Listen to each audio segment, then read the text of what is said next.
안녕하세요. 프라우드 코리아입니다. 야밤에 공원에서 산책하는 것은 위험합니까? 라는 설문지를 보았을 때 과연 얼마나 많은 사람들이 위험하다고 대답할까요?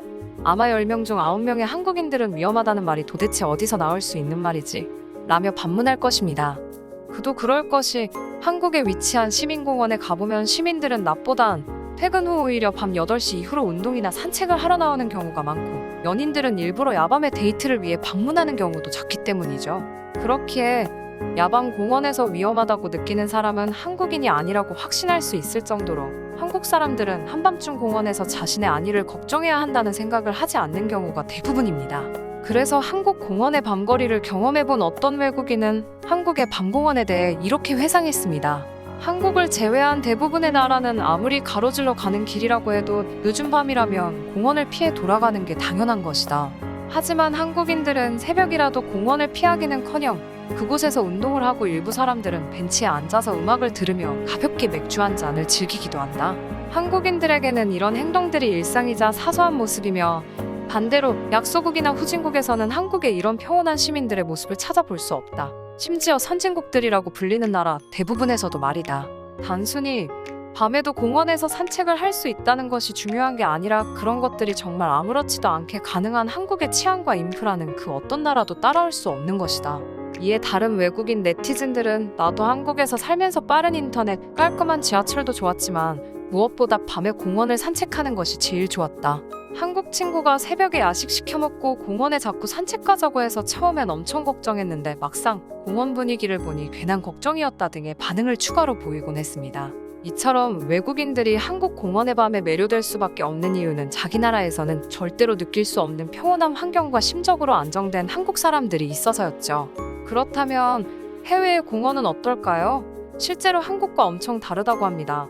공원이 워낙 위험한 이미지를 가지고 있어 각 주마다 공원을 만들 때 강력한 설치 규정을 두고 있다고 하는데요. 어떤 것이 있을까요?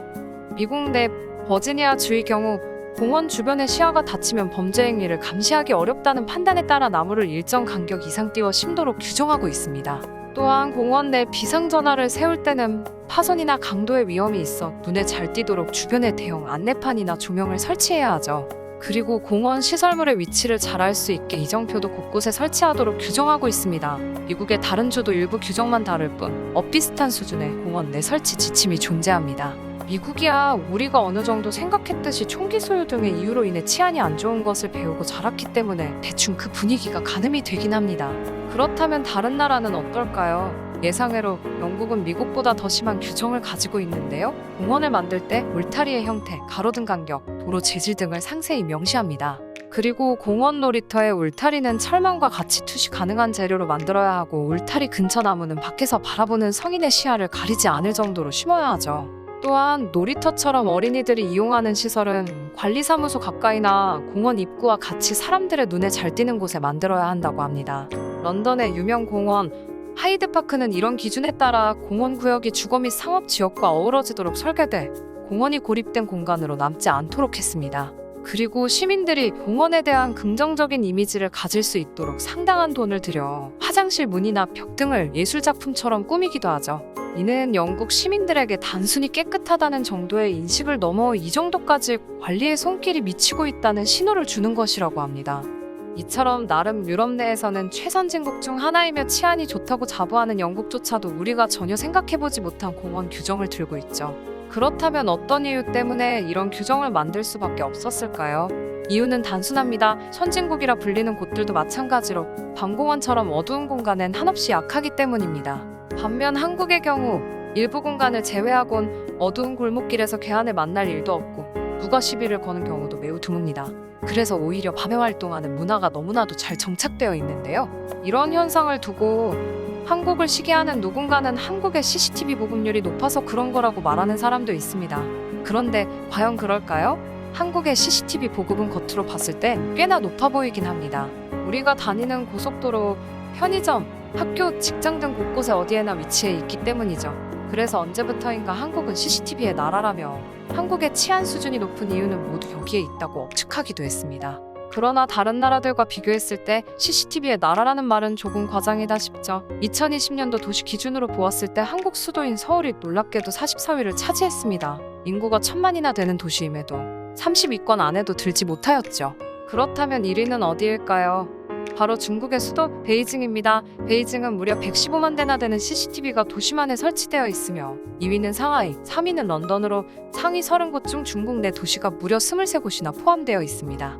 그리고 인구 대비 CCTV 설치 대수가 가장 많은 도시는 중국의 타이위안이며 한국 도시 중 서울은 인구 1000명당 4.1대로 53위, 부산은 1000명당 0.23대로 공동 105위를 차지하였습니다. 이를 보니 우리나라 CCTV 개수가 다른 나라에 비해 이렇게 낮을 줄 몰랐네요. 한편 이 지표는 영국의 기술 전문 매체인 컴페리텍의 보도를 통해 언급되었는데요. 컴페리텍은 이 수치를 바탕으로 감시 카메라 수와 범죄율 간의 상관관계는 거의 없다고 주장했습니다. 지수를 보면 인구 대비 카메라 수 1위, 2위인 타이미안과 우시는 범죄 지수에서 51.47과 7.84로 큰 차이를 보였으며 CCTV 비율 3위인 런던은 범죄자 수가 52.56이었지만 8위인 칭다오는 7.42로 훨씬 낮은 편이었습니다. 즉 감시 카메라 설치 비율과 큰 관계없이 범죄는 일어난다는 것입니다. 그렇다면 도대체 어떻게 한국의 공원의 밤은 이렇게 평온할 수 있는 것일까요? 한국도 불과 30년 정도 전까지만 해도 각종 소매치기나 강도, 도둑 등 여느 개발도상국에서 쉽게 볼 수 있는 것들의 범죄가 일어나곤 했습니다. 그렇지만 한국 경제가 엄청난 속도로 발전하기 시작하자 국민들은 교육이라는 것에 관심을 두게 되었고 여러 분야에 있어서 배워야 산다는 마인드로 악착같이 살아가기 시작했죠. 결국 한 끼도 제대로 못 때운다거나 옷도 제대로 못 입는 가난함에 벗어나서 절대적 빈곤은 이젠 한국 내에서 거의 볼 수 없게 되었고 배움도 어느 정도 무르익고 국민들 사이에서 성숙한 시민의식이 자리 잡게 됩니다. 예전 같았으면 친구들 사이에서 mp3를 훔치거나 남들이 잠깐 자리를 비워둔 곳에 물건을 가져간다는 발상들이 요즘엔 일체 사라지게 되었고 오히려 친구가 물건을 훔치는 걸 보면 잘못됐다고 훈계를 주기도 합니다. 더욱이 누가 물건을 잃어버리면 친절하게 찾아주는 자체 퀵 서비스를 제공하기도 하죠. 그래서 요즘 시민의식이 무르익어 자존감이 매우 높아진 우리 한국인들 사이에서 치안이나 시민의식과 같은 것을 논할 때 자주 나오는 말이 바로 굳이라는 용어입니다. 굳이 돈 몇 푼 벌자고, 굳이 양심을 팔면서까지, 굳이 남의 것을 가져갈 필요가 처럼 말이죠. 아마 여러분들도 무의식적으로 이런 생각을 꼭 한 번은 하셨을 것이라 생각됩니다. 마찬가지로 어두운 밤에 저 사람 만만해 보이는데 돈 좀 뜯어볼까 하며 껄렁하게 걷는 한국인들은 극히 일부에 불과해 이젠 찾아보기 힘들게 되었죠. 한국인들이 공원에서 누군가를 해하는 행동을 하지 않는 것은 앞서 말씀드린 것처럼 시민의식의 성장이 상당한 역할을 했다고 볼 수 있습니다. 즉, 한국인들에게 있어 나뿐만 아니라 다른 사람들도 나의 이익을 위해 당신을 위협한다는 발상은 시대가 지나면서 퇴화하기까지 이른 것입니다. 결국 한국 사람들의 시민의식의 성장과 그로 인해 엄청나게 올라간 도덕성으로 인하여 우리 모두 안전한 사회를 구축할 수 있게 된 것이라 볼 수 있습니다. 코로나 시국이 끝나가는 요즘 이제 슬슬 외국인들이 다시 한국을 방문할 날이 금방 다가올 것 같습니다.